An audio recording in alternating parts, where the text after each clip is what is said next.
Erebus bowed to the crowd, facing the applause of fists thudding against bare chests.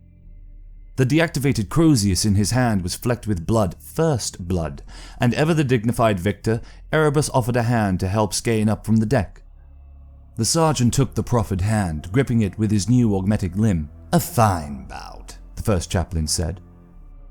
The World Eater still hadn't had his throat mechanics repaired, leaving him speechless, but he grinned and nodded in place of words and moved back into the crowd.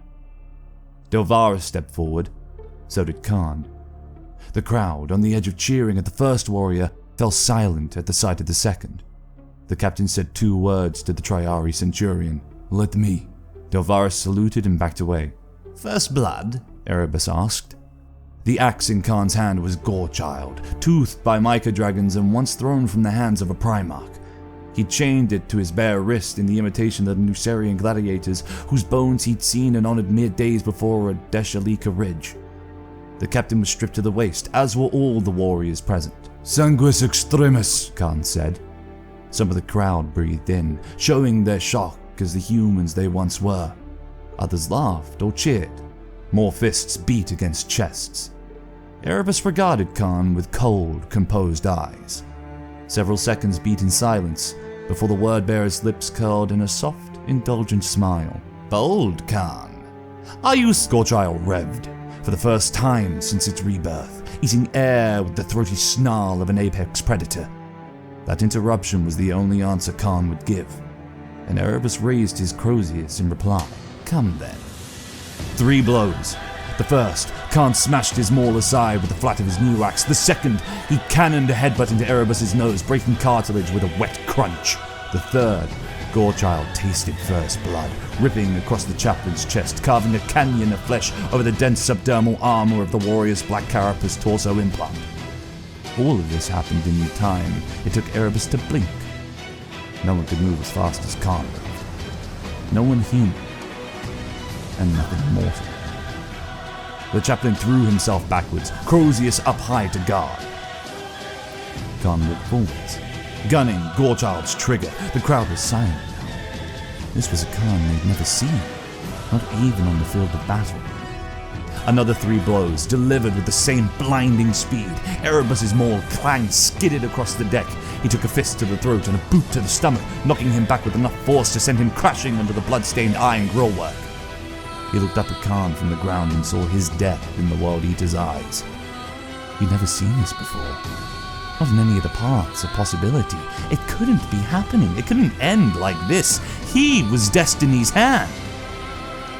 Khârn looked down at him, clearly allowing time for the chaplain to recover his Crozius. "Get up." Erebus rose, his mace in his hands again.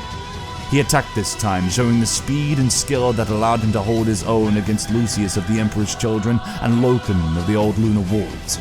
His Crozius trailed killing lightning, buzzing furiously as it thrummed through empty air again and again. Khârn weaved aside from every blow, quicker than a blink, surely quicker than muscles could ever allow. Their weapons crashed together. Khârn had parried the last blow. Erebus expected accusation in the World Eater's eyes, or surely anger. He saw neither. Worse, he saw a bored indulgence. The captain even sighed.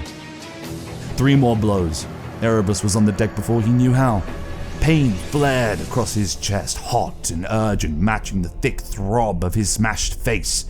He reached to touch the wound with a hand that was no longer there. His hand. His hand was on the deck several meters away. Blood leaked from the chewed veins nestled in the meat of his severed limb. Turning unbelieving eyes downwards, he saw where his arm now ended at the wrist. "Going to need an augmetic for that," Cargos said from the crowd. Several warriors laughed, but few with any real relish. They were too fascinated by what was unfolding. Erebus looked up at Khârn again.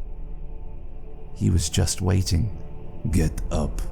The chaplain rose.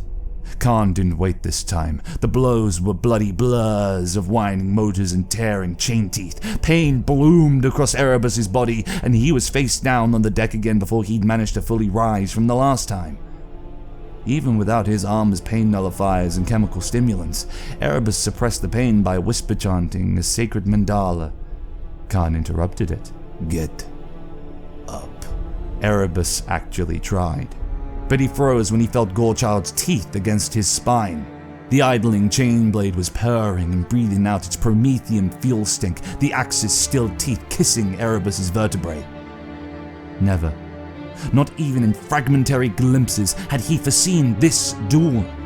It couldn't end like this. He couldn't die here. There was so much to do. Sickness prime, terror herself, in all the 10,000 futures, Erebus had seen himself fighting the long war to the very last. The very same second Erebus reached for the ritual knife at his belt with his remaining hand, Khârn pulled the chain axe's trigger. There should have been a scream. Everyone expected it. Every warrior present waited to hear the first chaplain of the Word-Bearer shriek as Gorechild bit into his flesh. But there was nothing beyond the rotating whine of an axe blade chewing empty air. No one seemed surprised at the display of Word-Bearer sorcery. Even fewer were surprised at the cowardice. Khârn turned from the blood marking the deck, leaving the circle without a word.